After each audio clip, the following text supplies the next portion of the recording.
बच्चों हम पढ़ रहे हैं कक्षा 10 की गणित की पाठ्य पुस्तक का अध्याय 14 सांख्यिकी।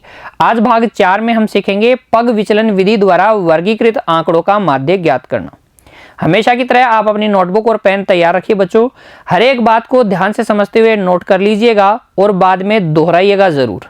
देखिए, आज हम चर्चा कर रहे हैं पग विचलन विधि द्वारा माध्य ज्ञात करना वर्गीकृत आंकड़ों का। इससे पहले हमने चर्चा कर ली है बच्चों प्रत्यक्ष विधि की। प्रत्यक्ष विधि की जो सूत्र हमने काम में लिया था माध्य ज्ञात करने का, वो था x बार बराबर सिग्मा एफ आई एक्स आई बटे सिग्मा एफ आई।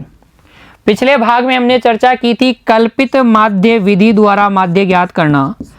कल्पित माध्य विधि और जो सूत्र हमने काम में लिया था बच्चों वो था x बार माध्य बराबर a plus sigma F I D I बटे सिग्मा एफ आई। आज हम चर्चा करेंगे पग विचलन विधि और इस विधि में बच्चों जो सूत्र हम काम में लेते हैं लिखिए, उसे नोट कीजिए। मैं बोल रहा हूं ऐसे ही आपको बोलते हुए नोट करना है। माध्य x बार बराबर a plus sigma F I U I बटे सिग्मा एफ आई गुणा h।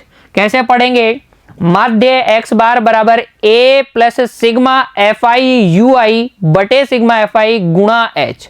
ठीक है ना। अब इन संकेतों की चर्चा करते हैं जो संकेत सूत्र में प्रयुक्त हुए हैं। देखो a हम सभी को पता है, a हम किसको बोलते हैं?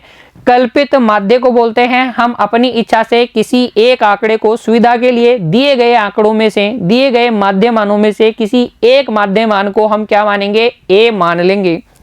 यू आई क्या है बच्चों? देखिए, पहले हम निकाले थे, पिछली विधि में हम निकाले थे डी आई, और जब हम डी आई यानी कि एक्स आई माइनस ए में, एक्स आई माइनस ए में, इस एक्स आई माइनस ए में h किसी संख्या h, ये कोई भी संख्या हो सकती है, सुविधा के लिए हम h किसको बोलते हैं? वर्ग माप को बोलते हैं। लेकिन ऐसा तो जरूरी नहीं है कि सारी वर्ग माप बराबर ही हो। जब सारी वर्ग माप बराबर होती है तब हम उसी वर्ग माप को h ले लेते हैं। हालांकि हम ले कुछ भी सकते हैं, h का मान कुछ भी ले सकते हैं, a का मान कुछ भी अपनी इच्छा से ले सकते हैं। सुविधा के लिए हम a दिए गए आंकड़ों में से लेते हैं और h को हम किस में लेते हैं? वर्ग माप लेते हैं। जितना वर्ग अंतराल है, जितने का अंतराल चल रहा है उसको h ले लेते हैं। तो मैं कह सकता हूं di में अगर हम h का भाग लगाते हैं तो हमें मिल जाता है ui। हमें क्या मिल जाता है? ui। ठीक है, तो ui आपको समझ में आया। ui क्या है? विचलनों को किसी वर्ग माप से, किसी भी वर्ग माप से दिया, जो प्रश्न में है वर्ग माप, उससे भी आप डिवाइड कर सकते हैं। उससे डिवाइड करेंगे तो अच्छा रहेगा। बाकी आप किसी भी संख्या से डिवाइड कर सकते हैं। बच्चों में बार बार बता रहा हूं h का मान कुछ भी लिया जा सकता है, लेकिन सुविधा के लिए हम क्या लेते हैं? वर्ग माप ही लेते हैं। ठीक है, तो ui क्या है? एक्स आई माइनस ए बटे h है। a आपको पता ही है, कल्पित माध्य है। एफ आई यू आई क्या हो जाएगा? सिग्मा एफ आई यू आई का मतलब आपको पता चल ही गया है। सारे यू आई को संगत बारंबारताओं से गुणा करो और फिर इन गुणनफलों का क्या कर लो? योगफल कर लो। तो आपके पास क्या आ जाएगा? सिग्मा एफ आई यू आई आ जाएगा। अगर आपसे परीक्षा में पूछा जाता है बच्चों कि प्रत्यक्ष विधि द्वारा वर्गीकृत आंकड़ों का माध्य ज्ञात करने का सूत्र बताइए, तो आपको सिर्फ सूत्र नहीं लिख देना है, आपको इस सूत्र के अंदर जो संकेत प्रयुक्त हुए हैं वो भी लिखने हैं। इसीलिए मैं ये लिखता हूं, जहां हमेशा लिखता हूं ना, तो इसीलिए लिखता हूं कि अगर आपसे पूछा जाए कि पग विचलन विधि द्वारा वर्गीकृत आंकड़ों का माध्य ज्ञात करने का सूत्र लिखिए, तो आप सूत्र तो लिखेंगे ही, फिर बाद में बताएंगे a है कल्पित माध्य, ui है एक्स आई माइनस ए अपॉन h, और सिग्मा एफ आई यू आई क्या है? कल्पित माध्य से विचलनों का संगत बारंबारताओं से गुणनफलों का योग। और आप अंत में ये भी बताएंगे सिग्मा एफ आई क्या है? सिग्मा एफ आई क्या है? बारंबारताओं का योगफल। तो आपको सूत्र अगर पूछा जाता है परीक्षा में बच्चों, तो आप उस सूत्र को तो लिखेंगे ही, उसके अंदर जो संकेत आपने प्रयुक्त किए हैं उनको भी लिखेंगे। आप बताएंगे कि ये संकेत क्या दर्शा रहा है। सूत्र आपको समझ में आ गया? एक बार मेरे साथ बोलिए, पग विचलन विधि द्वारा दिए गए आंकड़ों का माध्य ज्ञात करने के लिए जो सूत्र काम में लिया जाता है वो सूत्र होता है एक्स बार बराबर A plus sigma F I U I बटे सिग्मा एफ आई गुणा एच। ये जो गुणा एच है ना वो इससे ही गुणा हो रहा है, सिर्फ इससे, ए से गुणा नहीं हो रहा है, ये भी आप सुन लीजिएगा। आइए बच्चों अब हम सीखते हैं इस सूत्र का प्रयोग करना, वही हमारी पाठ्य पुस्तक का उदाहरण संख्या 2 जिसे हमें हल करना था तीनों विधियों से। आइए अब हम आखिरी विधि, इन 2 विधियों से तो हमने उसको हल कर लिया है, एक आखिरी तीसरी विधि पग विचलन विधि द्वारा भी हम उसको हल करते हैं। देखिए उदाहरण संख्या 2, नीचे दी हुई सारणी भारत के विभिन्न राज्यों एवं संघीय क्षेत्रों यूनियन टेरिटरीज के ग्रामीण क्षेत्रों के प्राथमिक विद्यालयों में महिला शिक्षकों के प्रतिशत बंटन को दर्शाती है। इस सारणी से आप अच्छी तरीके से परिचित हो चुके हैं। 6 ऐसे राज्य या संघीय क्षेत्र हैं जहां के ग्रामीण क्षेत्रों में 15 से 25% क्या है, महिला शिक्षक हैं। 11 ऐसे राज्य या संघीय क्षेत्र हैं जिनमें महिला शिक्षकों का प्रतिशत 25 से 35 तक है। 7 ऐसे राज्य या संघीय क्षेत्र हैं जिनमें महिला शिक्षकों का प्रतिशत ग्रामीण क्षेत्रों के प्राथमिक विद्यालयों में 35 से 45% है, और इसी तरीके से आप इसको आगे पढ़ सकते हैं। हमसे पूछा गया है इस अनुच्छेद में चर्चित तीनों विधियों, 2 की चर्चा हमने कर ली है, प्रत्यक्ष विधि की और कल्पित माध्य विधि की चर्चा हमने कर ली है। आज हम चर्चा करेंगे पग विचलन विधि की। तो तीनों विधियों से महिला शिक्षकों का माध्य प्रतिशत ज्ञात कीजिए। आज हम तीसरी विधि से महिला शिक्षकों का माध्य प्रतिशत ज्ञात करेंगे। तो एक बार के लिए मैं आपको वापस से बताता हूं कि प्रत्यक्ष विधि में हमने क्या किया था, कल्पित माध्य विधि में हमने क्या किया था, और पग विचलन विधि में हम क्या करेंगे वो तो अब आज हम सीख ही लेंगे बच्चों। देखिए बच्चों, प्रत्यक्ष विधि याद कीजिए, प्रत्यक्ष विधि हमने क्या किया था, इस विधि में जब हमने हल सारणी बनाई थी तो हल में जो सारणी बनाई थी उसी की चर्चा कर रहा हूं। ये वर्ग अंतराल दिए गए थे वो लिख लिए थे, हमने वर्ग अंतराल लिख लिए थे, हमने लिख ली थी बारंबारताएं एफ आई लिख ली थी, हमने निकाला था माध्यमान एक्स आई हमने निकाला था, और हमने फिर एफ आई एक्स आई वाला कॉलम भी बनाया था। तो हल सारणी में हमने कुल 4 कॉलम बनाए थे। कुल कितने कॉलम बनाए थे? 4 कॉलम बनाए थे। तो इस प्रकार की हल सारणी थी। ये हल सारणियां आपको याद करनी है। फिर देखिए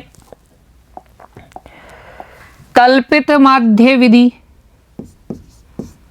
कल्पित माध्य विधि, इसमें हमने क्या किया था भाई, जो वर्ग अंतराल दे रखे थे वो वर्ग अंतराल लिख लिए थे।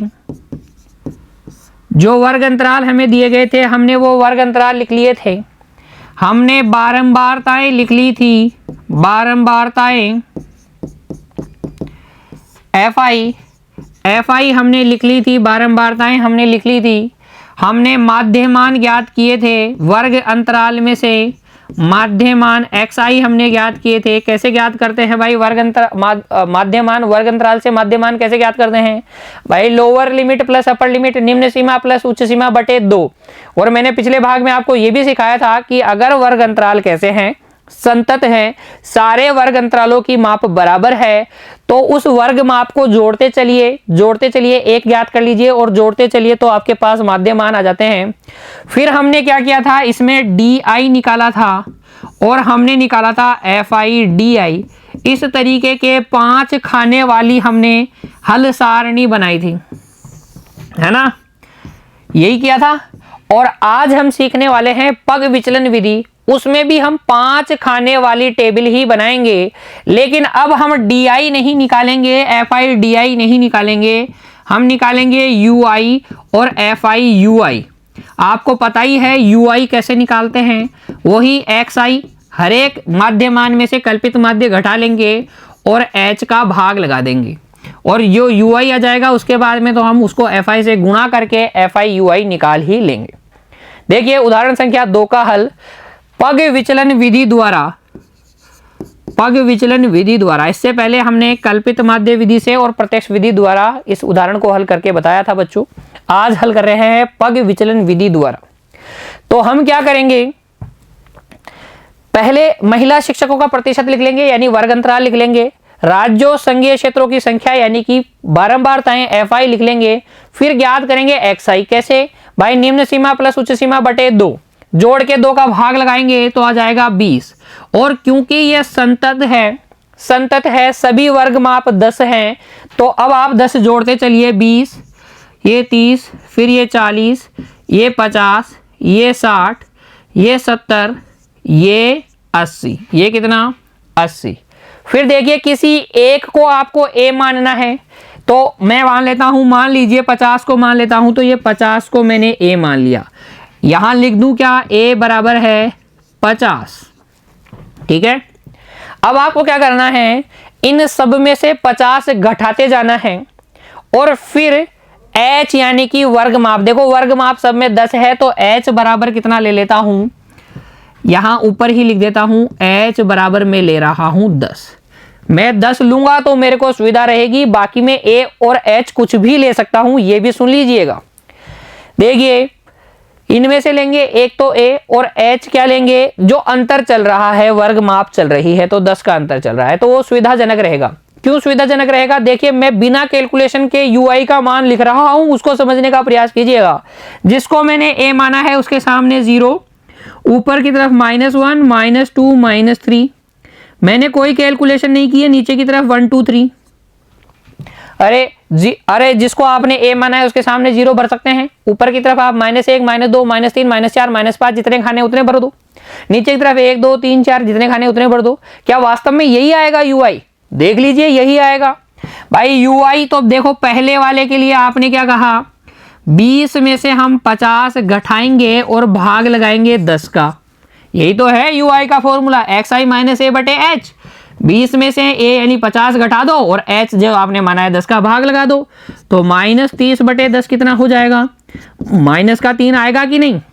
तो अगर क्या है बच्चों, बारंबारता बंटन सारणी संतत है तो ui को तो आप गणना ही मत कीजिए, ui तो आप सीधे ही भर सकते हैं। जिसको आपने a माना है उसके सामने 0, ऊपर की तरफ माइनस में लिखते जाइए और नीचे की तरफ प्लस में लिखते जाइए, लेकिन आप वेरीफाई जरूर कर लीजिएगा, इसीलिए सूत्र बताया जा रहा है, वेरीफाई जरूर कर लीजिएगा। ui पहले कॉलम में -3, दूसरे कॉलम में देखो 30 - 50 बटे 10, 30 - 50 बटे 10, -20 बटे 10 कितना आ जाएगा, -2 आ जाएगा। ऐसे ही ये -1 आ जाएगा, ये 1 आ जाएगा, ये 2 आ जाएगा, ये 3 आ जाएगा, कोई दिक्कत नहीं। अब हमें क्या करना है, fi गुणा ui करना है, तो 6 गुणा -3 करेंगे, माइनस का 18 आ जाएगा, 11 गुणा -2 करेंगे, माइनस का 22 आ जाएगा, 7 गुणा -1 करेंगे, माइनस का 7 आ जाएगा। जिसको आपने a माना है उसके सामने तो 0 आना ही है क्योंकि 0 से गुणा करेंगे, 4 गुणा 1 4 आ जाएगा, 2 गुणा 2 4 आ जाएगा और 3 एकम कितना आ जाएगा 3। वही कंसेप्ट, माइनस वालों को अलग से जोड़ लेंगे, प्लस वालों को अलग से जोड़ लेंगे, तो इनको जोड़िए। देखिए ये आपके पास कितना आता है, 22 और 18 कितना हो गया 40, 40 और 7 हो गया 47, तो माइनस का 47 ही आ जाएगा और ये आ जाएगा प्लस का 11। अब ये दोनों को जोड़िए, -47 और 11 हो जाएगा माइनस का 36, कितना आ जाएगा माइनस का 36। सिग्मा fi कीजिए, ये आ जाएगा 35, कितना आ जाएगा 35 आ जाएगा। अब रखिए सूत्र और सूत्र में रखिए मान। देखिए माध्य का सूत्र, पग विचलन विधि से माध्य x बार बराबर होता है a plus sigma fi ui बटे सिग्मा fi गुणा h, ऐसा ही है।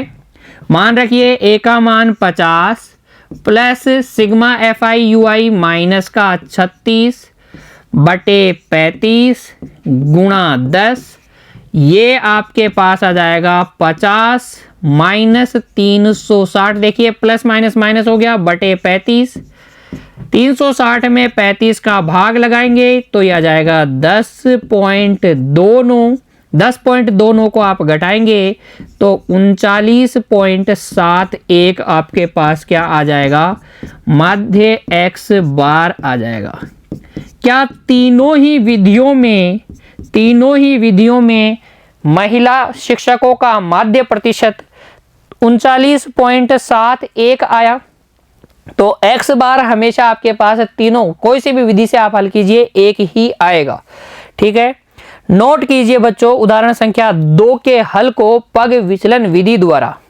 हमने उदाहरण संख्या 2 को हल किया है तीनों विधियों से हमने हल किया है, इसे नोट कर लीजिए। अब आपका काम क्या है, इस उदाहरण को एक बार फिर से हल करना है, तीनों विधियों से हल करना है। तीनों विधियों को अच्छे से सीख लेना है बच्चों, और फिर बढ़ेंगे हम आगे। अगली कक्षा में मिलेंगे बच्चों और हल करेंगे हमारी पाठ्य पुस्तक की उदाहरण संख्या 3 को। तब तक के लिए आप एक बार खुद से उस उदाहरण को हल करने का प्रयास कीजिए।